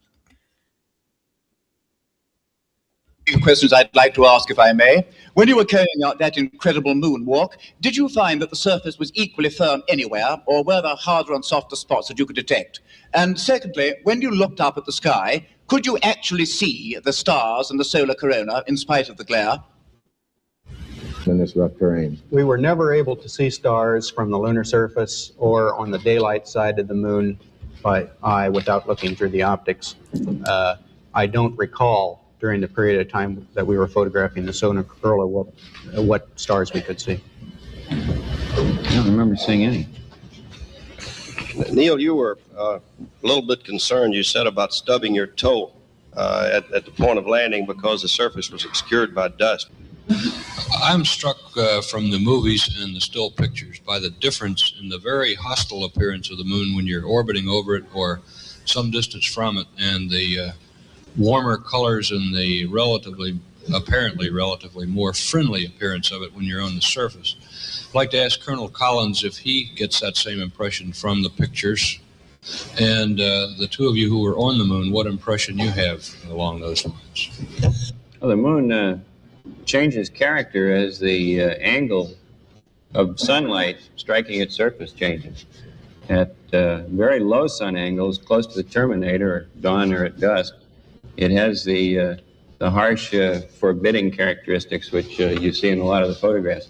On the other hand, when the sun is more closely overhead, a midday situation, the moon takes on more of a brown color, it becomes almost a rosy-looking place, a fairly friendly place. So that from dawn through midday through dusk, you run the whole gamut of it. It starts off very forbidding, becomes friendly, and then becomes forbidding again as the sun disappears. Neil, were you and Buzz, did you have the feeling you were getting a little low on fuel during the landing? Were you concerned at that point about being low on fuel? And the second part of it, I suppose, for Buzz is, out of your experience, how tough do you think pinpoint precision landings will be on the lunar surface on future flights? Okay, yes, we were concerned about running low on fuel and the range extension, the landing area that you found yourself in. However, we spent more time in the manual phase than we would have. Watch how they zoom in on Buzz here. Look at Buzz's expression here. Many of us and many other people in many places being held hostage, have speculated on the meaning of this first landing on another body in space. He's hoping they're buying it. You give us your estimate of what is the meaning of this to all of us. Got his hand on his knee. When does this get over? Are you going to try that? After you. Well, I believe that what this country set out to do was something that was going to be done sooner or later, whether we set a specific goal or not. So I just wanted to say, this was the pinnacle question. What does this mean for the future? Collins doesn't want to say anything. Neil's too afraid to say anything. So who takes over? Buzz. Mm-hmm. He's the handler. The handler. And he's going to give the non-answer that means nothing for the next 3 minutes of rambling through it. Just listen to this. This is a word salad of the highest order that Kamala Harris might have studied. I believe that from the early space flights, we demonstrated a potential to carry out this type of a mission. And again, it was a question of time until this would be accomplished. I think the relative ease with which we were able to carry out our mission, which of course came after a very efficient and a logical sequence of flights, I think that this demonstrated that we were certainly on the right track when we took this commitment to go to the moon. I think that what this means is that many other problems perhaps can be solved in the same way by taking a commitment to solve them in a long-time fashion. I think that we were timely in accepting this mission of going to the moon. Long time fashion, timely in accepting this commitment. We're going to do another commitment. We can do this other problems, and we can be a commitment to that, and we'll do this. And like, it's just unbelievable. Yeah. It might be timely at this point to think in many other areas of other missions that could be. Timeliness. Remember, Kamala Harris is always talking about time, the fulfillment of time. It seems that it's one of the things that's drilled into them. Talking about time, it distract them with the timeline. Be accomplished. He's finished now. Nobody else wants to talk. Neil, I don't want to talk. Michael doesn't want to talk. Do I have to talk? Everybody's laughing. They're all like, what's going on here? That's just bizarre. Yeah. That's the most bizarre press conference. Heroic astronauts coming back from space. They'd be thrilled to talk about what they saw and how, the amazing, but it's not. It's like There was no euphoria. None. Guilt. There was shame. Yeah. Well, it's confusion, I think, on the two victims' parts, ultimately, and shame, no doubt. But it was interesting how Buzz's eyes was looking at the reporters to see if they were buying it, and he knew he was going to have to jump in pretty soon with the big speech. He did not look. He's like he was shooting daggers. It's like he hated to be there, and this is the task they gave me. So here's Neil Armstrong, 2.5 minutes of Neil Armstrong trying to tell us something in a very cryptic term. And I have nothing but the most. It's a tragic thing that they made Neil Armstrong go through, right? Because he was the face of it. Oh yeah. And there's something horribly. You hear him talk in later years, and here it is.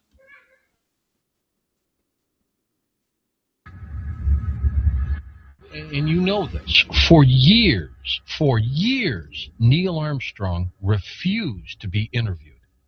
I found that to be one of the strangest things of anything. You would think that the first man on the moon, the national hero that he is, would have talked to everyone about the experience, about the wonder. That didn't happen. His role model was Lindbergh.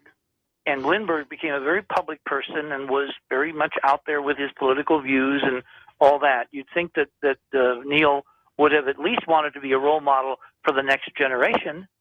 Instead, he became essentially a recluse, a hermit.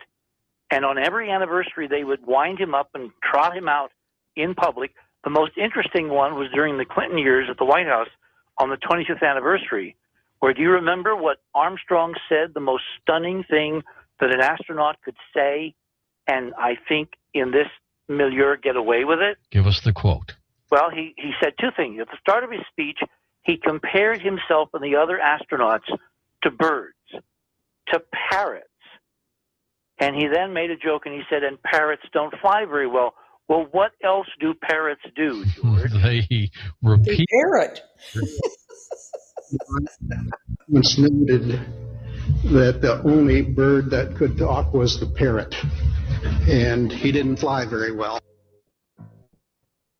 Today we have with us a group of students among America's best. To you, we say, we have only completed a beginning. We leave you much that is undone. I'm telling you, he's about ready to cry, and he's got guilt shining through him right here. There are great ideas undiscovered, breakthroughs available to those who can remove one of truth's protective layers. Remember that. One of truth's protective layers. There are wonders beyond belief. There are truths to be revealed if one can remove truth's protective layers. Now, where in the world does one get the idea the truth has to have protection to be found out?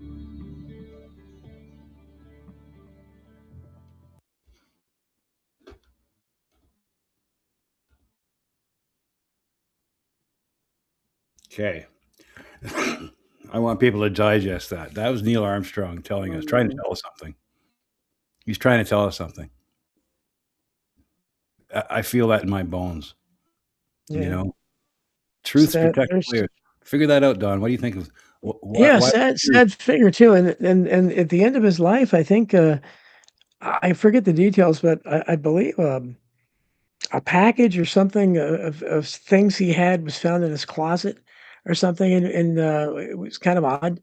That had to do with the moon landing or alleged moon landing. And then, of course, there's the they were talking about the discrepancies they found in the so-called moon rocks, and I think what did they say, 800 pounds or something like that? Yeah. Again, they had to account for every pound in terms of the load to get them, right, to get to the moon. So, they had no idea what moon rocks would weigh. So how did they possibly even account for that extra weight? And when they got them back to decades later, stories broke, and it was very quiet in the back page of the paper that they found that these, I think all of them, but at least some of the moon rocks they found had come from Earth. Yes. An They were earthly source. Petrified wood. Yeah, it was petrified wood, and when petrified wood is left from the desert, from the Gobi Desert and stuff like that. But anyway, I just wanted to quickly mention the Antarctic Treaty, the Manhattan Project. It proves if everybody's in on it, like at the highest levels, if you don't need to have everybody in it on the lower levels, but on the higher levels, you can operate this system. This duality, this polarity, and have people fighting against each other here at the bottom over whether we went there or whether we went not. Red team, blue team. The Antarctic Treaty proves that we live in a one world order. Yeah, we all agree on that. And Don was mentioning in the 1950s, Van Allen. Remember the famous Professor Van Allen who supposedly found the Van Allen radiation belts? Yeah. Where did he do that? Well, he did that in the Soviet Union because they had an exchange program in 1958. Look it up. Van Allen, James Van Allen, went to the Soviet Union and he collaborated with Soviet space scientists, and that's where they came up with the Van Allen radiation belt. This whole thing was a production on both sides. Sputnik, did you see that? Remember when they showed that thing of Sputnik, the 3 spikes in a ball going up into space? Another stage production. They never sent anybody. The Russians never sent a dog. The Russians never sent the first astronaut into space. You had Admiral Byrd. I've talked about this before. You can still see the last interview he gave. It's on YouTube. It was on Longines, some kind of an early television show. Yeah. And he had just got back from being the first explorer to go to the South Pole. And he talked about how they had discovered a landmass larger than the United States beyond the pole that had all the resources. Again, that goes against all conventional science. Yeah. According to science, there's no landmass beyond the poles. Byrd was the most famous explorer, and he went there. He died not that long after that. And I talked to his grandson. I was thinking of writing a book about it a few years ago, and his grandson didn't know anything about it.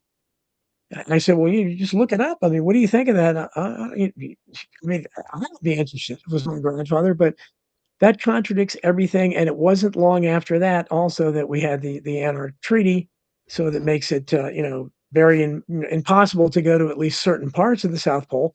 So that it invites speculation of everything. Flat earthers, hollow earthers, people that think Nazis left something there, people who think aliens are there.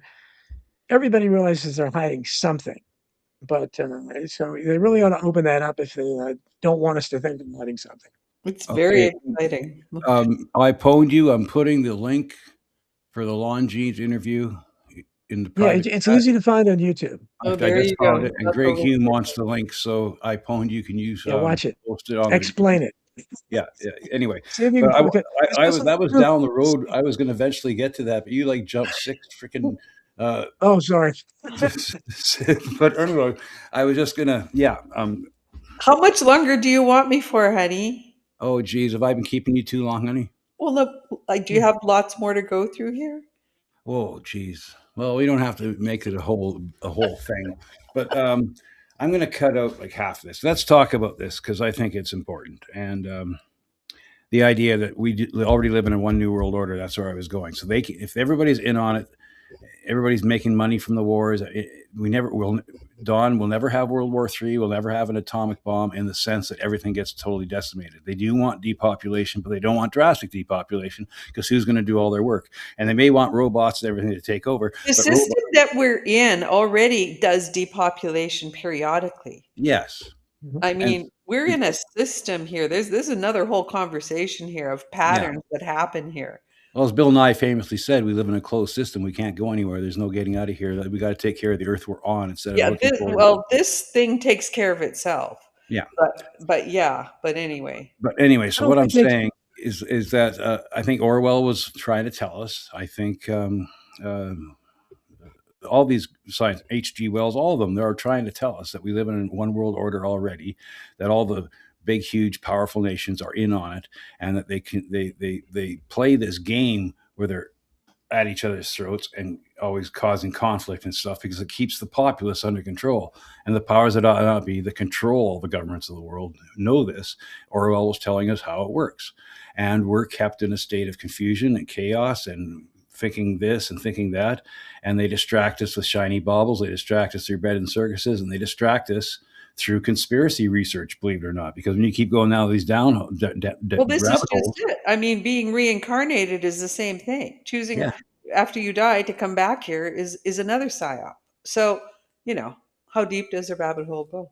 So, and we're going to get to this point. So now we got to that point, and that's what we're thinking. That's what but we're going to flip it over to Beata, because Beata, how do we handle this sort of situation? Because like, there's a lot of people like me that were in this, oh my God, I'm this rabbit hole, and I got all these books. I read all these books, Jim Mars and David Icke and all this stuff. And at a point you go, well, okay, at this point, I mean, most of the population knows they're being lied to constantly and everything. How can we get out of this mind trap and keep playing into you have to remember we live in a loosh farm.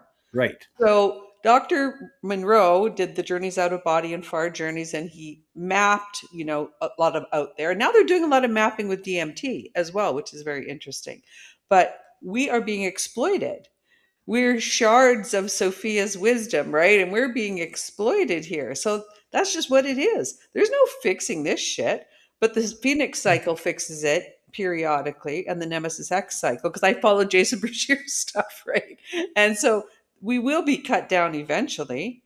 But right now, it's more important to think of yourself as a soul and try to generate a frequency that doesn't feed the archons too much. Because we're poked to generate emotions, to generate fear, to generate, belief in something, anything that's just overtly outside you that you're going to worship or venerate even, right, is going to create loosh. And then the worry and the fear and, it's the war and I'm going to lose all my money and all that kind of stuff. Some little attachment is on you drinking because there's so many different spirits around you in a realm that you can't see. So you mean, how far do we want to go? So I'm saying, like, what part of this we can sit around and go, yeah, we're being exploited, but the realm that we're in right now is not to be fixed. It's a place where we come to have experiences. So we can't save the world ourselves. No, the world doesn't want to be saved. Save your soul. Save your soul and get the fuck out of here. When you die, don't go to the light. And if you go down there, don't give your consent to these archonic beings that want you to go. Like, you have to come back because you have karma with this other bitch and you have to come back to be a better soul. It's like, no, I'm perfect already, bitch. I'm going to the pleroma. Like, we have to remember who we are. As Plato said, know yourself, right? So who are you? Who are you when you're not in this vessel? You're just a container. I mean, the CIA knows you're a container, right? They call you a vessel or what have you. So we are very We're the battery of the loosh farm. So if you don't want to feed them, be at peace. I don't know. Yeah, well, it makes sense. But at the same time, while we're here, we You try to know, do the I right write thing. crazy books like this, Yes, right? The that's right. Prodigal Threat, so that you don't have to be in a loosh farm. Yeah, so I was going to mention that, but at the same time, while you're here, you do your best to try to wake your fellow human up Of and course. try to see But through this again, you mirage. can go too far with anything. You can become a fanatic for anything. You're Yeah. still feeding the loosh farm if you're in any kind of, high emotional state. So I wanted to throw this to Don. So we have this reality that's imposed on us by the authorities, by the powers that ought not be. But there's another reality behind that, and that's taking care of your mom and your brother and your sister and your family and making sure all that runs. And the way we can beat this system is to build from the ground up. So it's all about community, getting involved. And I think that's the thing we got to fight through, because this imposition of this technology. Yeah, valuing real things. Yeah, Yeah. this is the monolith in Yeah. space, It's right? right. This That's is the monolith that Yeah. teaches the monkeys how to kill each other. When the monolith appears, the paradigm shifts. Yes. So we've got to learn that this isn't everything. We got to get off it. I'm on there a lot to prepare for this program a lot. Me too. And right now, Twitter is a cesspool. I'll tell you what, it's especially with the pro-Israeli and anti-Israeli fighting going on every day. It's unbelievable.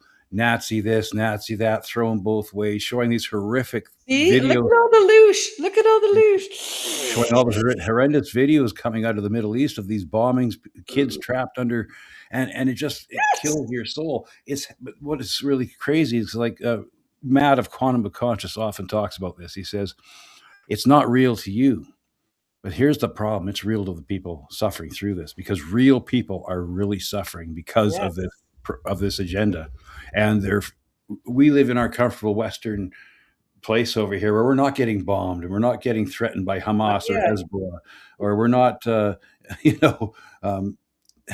having all these terrorist attacks happening like daily, all the time. And so real horrible things are happening over there. How do you, how do you propose that we be able to accept that, but not go too deep into it? Because that's when I think things break down, when you start turning it inward and you take it out on family and friends. What's your advice to stop that pattern from happening? Who are you asking? I'm asking Don. Yeah. Oh, okay. No, and I think that's, be the change you want to be. It's basically, if everybody followed the golden rule, everything that would solve everything, wouldn't it?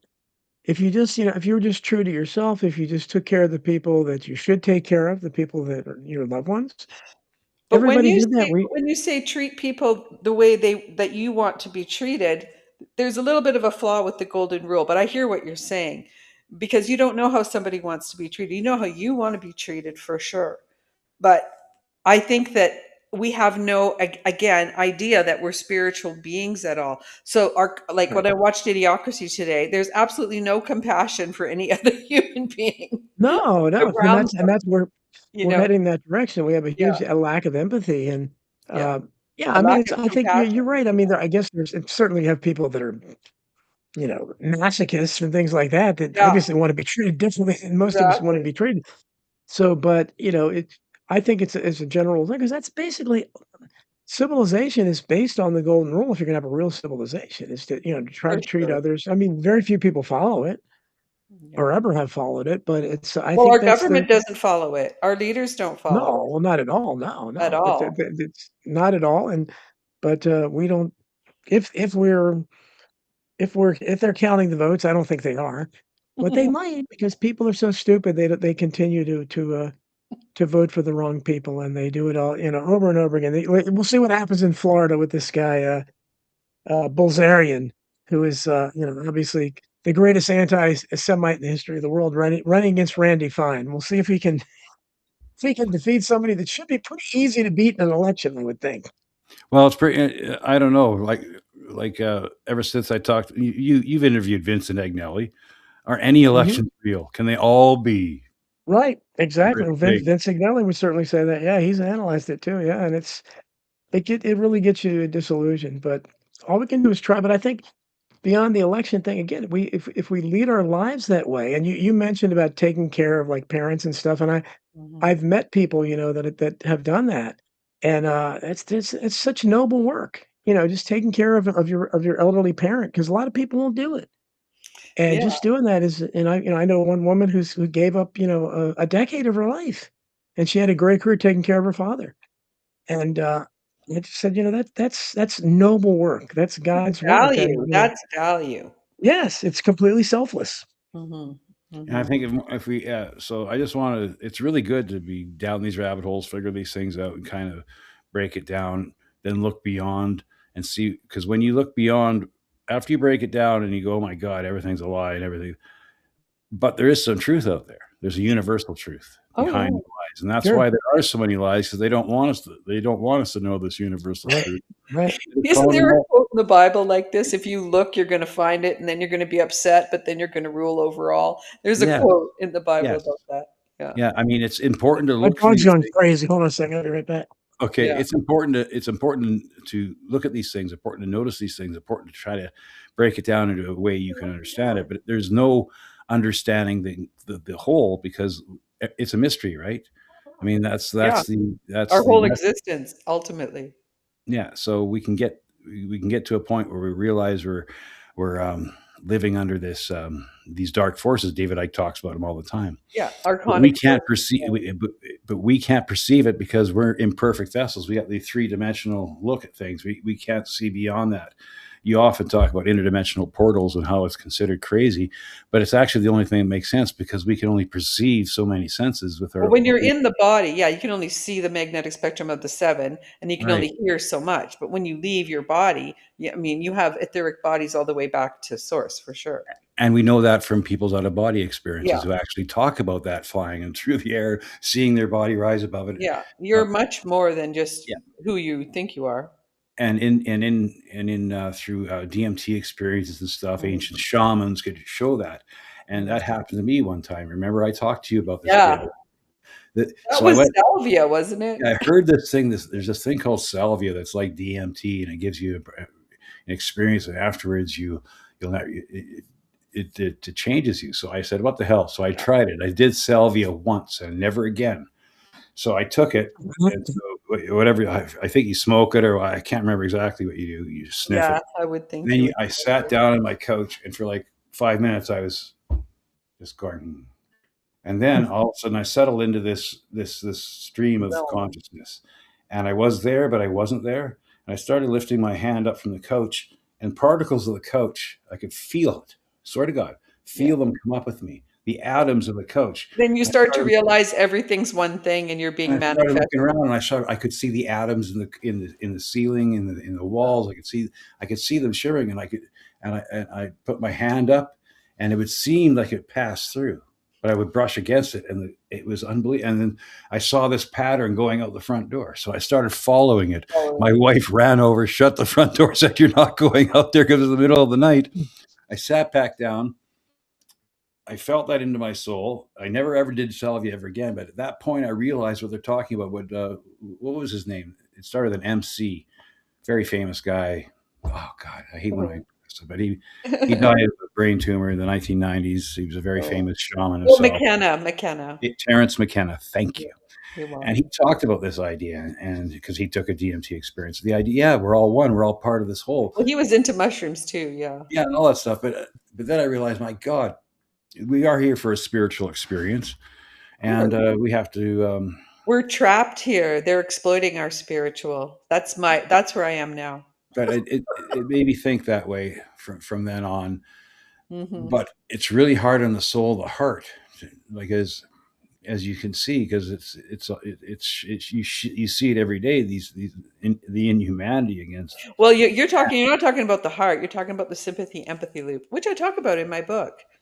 Yeah, and they keep us in the sympathy empathy loop. So it's really important to get off the sympathy empathy loop, which is your mental body, to your emotional body, and come to your heart so that you can be functional in your upper chambers, in your spiritual body, in your masculine up here, so that you can speak truth, get insight, and that when you process these concepts that come up through you, then you can reroute new conceptual information for others to pick up on, and that can help other people evolve. That's the only way to help this place evolve, in my opinion. Well, thank you very much, Beata. Show your books again. Okay. Prodigal Threat, right here. And it says on here, the dangerous human the adversary fears. Because once you figure out this process, you don't feed the adversary anymore. And I also have a second one called Why. They're actually behind me too on the piano. And this is a comedic one-woman show about my life. And it's very funny. And you can find them at books.by/Tinfoil Hat Lady books. Yeah, one thing you're always able to find the humor through the darkest of things. Your subversive lecture is incredible. My subversive lecture is incredible, and anybody wants to know about it, go to my YouTube channel. Yeah. I think levity comes from the angelic realm, and anything that's angelic, we should focus on that. Because just like in Vortex Math, the 9 sits on the outside and feeds the 6 and the 3. Okay, kids, be the 9, be the 6 or the 3. Yeah, that's what Tesla said. He was always into the 369, remember? Yeah. Hey. So if you identify with your spiritual self, then you'll be at peace. Oh, that's great. And Well, Don, thanks for joining this week and joining Beata. So we try to look some of the humor of the situation. And that's why I showed some of that NASA stuff, because it is absurd. And once you realize that it's all absurd, you can laugh at it. And that's the way you can get out of this. And the reason they want you to be misunderstanding about where you are is because then you'll be able to understand who you are and you'll be able to escape. Excellent. I love that. Thank you. And Don, where can people find you? They can't find me at X right now. You go to at X because I'm hacked there and I still can't get my account back. And I want to say I will not say anything good about Elon Musk until I get my account back, because he's got all AI support and they suck. They're horrible. They won't respond to what you're saying. They just regurgitate the same talking points. And so I don't know if I'm ever going to get it back. And it's such a shame. It took me a while to build up what I had there, which wasn't that much, but with the shadow ban, it wasn't easy. So Substack is the only place right now. Donald Jeffries at Substack.com. I protest. That's the only place that I'm being allowed, that I'm not being shadow banned. So you can find me there. Yeah. And you talk about that latest article you wrote real quick? Yeah, well, it was about Artemis, and it's getting amazingly. I didn't write about Zionism or anything. I'm getting more attention. Usually, I have to write about that to get as much attention. So it started the Artemis of what did I do? Artemis of being fake or something. But it's about mostly that goes into the Apollo, but it talks about the fakeness and everything.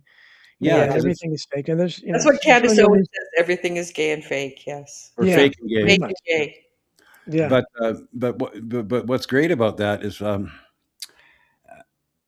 the way you write about that was so revealing to me, because I think that you're an everyman character. Like your whole thing, I protest, is the everyman, and you are the everyman. You were a low-level worker all your life. You're not part of the control grid, but from an early age, because of the John F. Kennedy assassination, you started opening your mind and researching these things at a very young age, and so you've come up the right way through the inquiry method from the outside. So your view on this is really incredible. And the way you write about it is like you are the everyman. Every man feels that way, but they can't express it, and you do it for them. So I highly recommend going to Substack. You look up Donald Jeffries and follow him. Check out Don. Don, look, I have the original life cover framed of JFK behind me on the piano. Cool. Very cool. Yeah. Hey, Beata, did you ever tell Don about the fact that when you were born, your parents got a handwritten letter from John F. Kennedy and his wife? Well, what it was is my mom sent a birth announcement to the White House. And so I have a little card mailed back to us from the White House that says, "The President and Mrs. Kennedy congratulate you on the birth of your baby." Wow. Right? It's pressed. And then the date stamp on the envelope is November 18th, 1963. 4 days before the 22nd. That is, I'd say it's cool. It is cool. It's kind of almost one of those things. Synchronicity. Yeah. And then my sister was born in 66. My mom did the same thing. So she's got one from Johnson. Not as highly valued. Not as highly valued, but a lovely set. Yeah.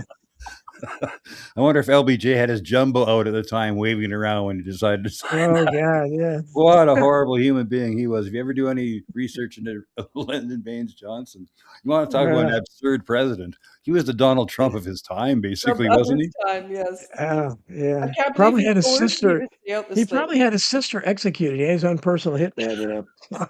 Like Wallace. Unbelievable stuff. Well, Yeah. thank you, everybody, for showing up. All right, Beata, love you. Talk to you later. Good seeing you again, Beata. Okay, Take care. guys. Bye, Bye-bye. Don. Until next Thanks, time. RB. Thank you. Take care. Bye-bye. Thanks. Bye. Well, you're left just with me, so I guess I got to do this. I need your help, guys. If you can, to help this channel go, because I don't get a huge amount of views yet, and I'm just starting out on YouTube. I got about 170 viewers over there. If you can go to YouTube.com, look up RBM Beyond the Pale, and subscribe there and share it out. I'd like to build up my presence over on YouTube, just to challenge them. Maybe they see how long it takes before they kick me off. I talk about these subjects, and I just want to let people. I'm not sure of anything. I'm just a guy. I research these things. I have some opinions on things. I like to show these things, but I really don't know anything. I mean, and none of this could be true. It's just be another way to distract us to go down. Maybe we did go to the moon, but if we did go to the moon, I'd like some better, clearer pictures and some more, credible astronauts who don't go to a press conference like they're all about to cry over it. It bothers me, and I'd like some clarity in the matter.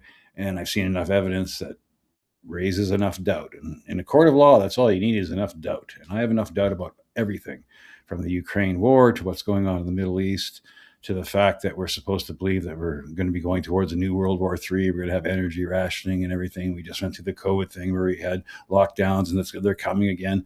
It seems like just a constant barrage of fear make us living in our lower senses.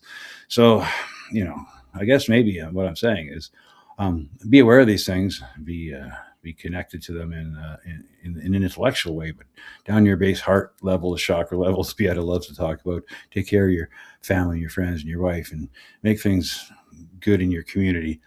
Maybe that'll start building up again, because if we want to get back to a more simpler way of life and away from the control grid, we have to start with ourselves, start with our own basic needs and stuff. Build alternate systems. Derek Bros talks about that. You may see I don't have that enthusiasm for it like a guy like Derek does, who's young. He's got his life ahead of him. I'm 62 years old, but I believe in what people like him are talking about, that we have to build alternate systems. Catherine Austin Fitz talks about this, to get away from the control grid that they're determined to impose on us.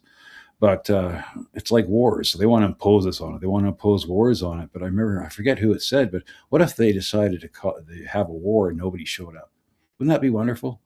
That's how we got to start thinking about these things. Stop showing up for their mandated, fear circles, their mandated 1 hour or 1 minute of hate every day. Just stop showing up. That can go to sporting events too, because bread and circuses, they're charging more hundreds and hundreds of dollars to go to see these athletes play these games. They fleece you through seat licensing. You go there, a beer costs $10, a burger costs $15. You end up, your wallet's almost empty at the end of the day. You're a hardworking guy just going paycheck to paycheck, and they got you caring about these sports teams and their stats and how many yards they made this, and do we have a chance at the championship this year? That's another way. Distract, just not show up. Stop, watch the games on TV, pay attention to the paper, follow your favorite guy, how he's batting and stuff like that. But stop going to the games and caring so much whether they win or lose, because who cares who wins and loses a sporting match? We're in a game of life here. It's more important whether you win or lose life, not a game. And so that's another way and of course, this fake religious divide, trying to get Catholics to hate Jews and Muslims to hate Christians, and start all these wars of over how we worship the same God, has always seemed bizarre to me. I remember when I was like 12 years old, I read Jonathan Swift's Gulliver's Tales. They talk about the Lilliputians and Lilliputians. They go to war over which way to crack the egg, the thin side or the big side. And that's what they go to war over. And that was Swift's allegory of the troubles in Ireland when the Protestants and Catholics were fighting against each other.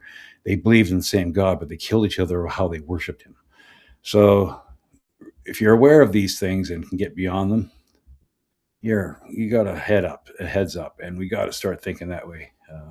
These manufactured ways they try to keep us separated from ourselves. We got to get beyond the left-right paradigm and get back to taking care of yourself, taking care of your family, and trying to leave a better world for the generation that's come behind, if we can.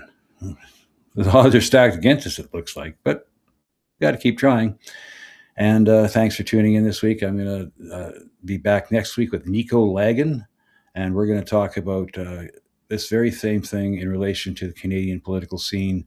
He's got a website called politicalorphans.ca, Nico Lagan, politicalorphans.ca. When no political party is addressing what you think needs to be happening, what do? Well, he's got a solution.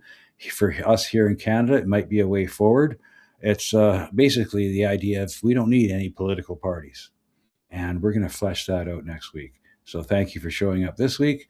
And until then, remember, conventional wisdom can only get you so far. If you really want to get to the truth, sometimes you just have to go beyond the pale. Thanks, guys. Talk to you later. Bye.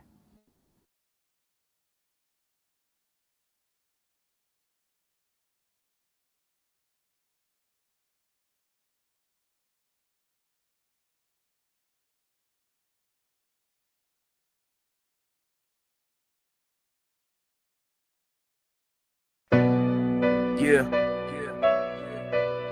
Beyond the pale. I stands as the warnings. They sent our sons to war. Yeah. Yeah. Beyond the pale. Yeah. They sent our sons to war, a cruel charade, a racket built on blood, where fortunes are made. They lie about the reason, spin tales so tall, while heroes die for profit and empires fall. Politics, a game, a circus of clowns, puppets on strings, they parade through our towns. They distract and divide us with hate as their tool, pitting brother against brother in a world they misrule. When the powers that be warn you not to go beyond the pale,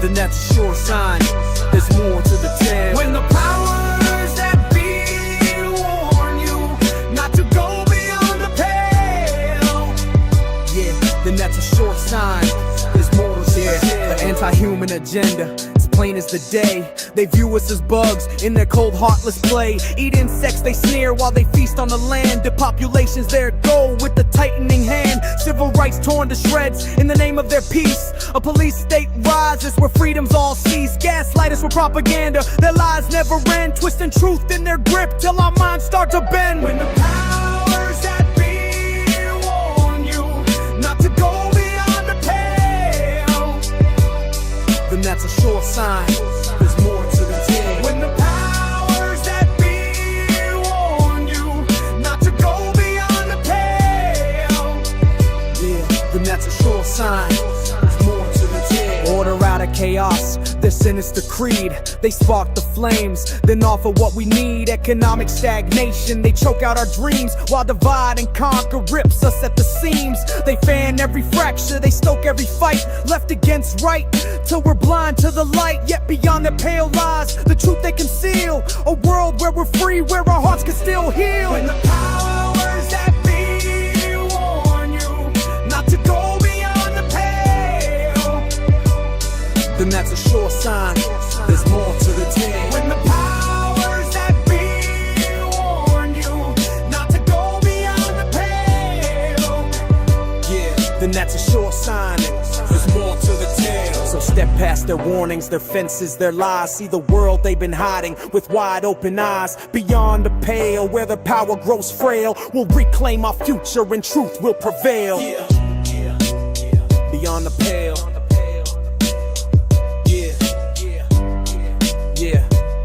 Beyond the pale.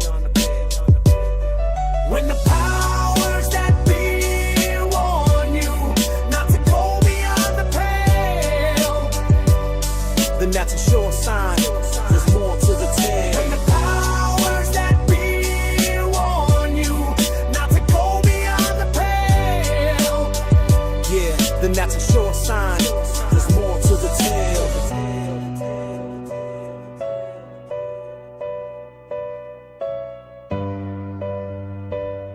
beyond the pale. Yeah.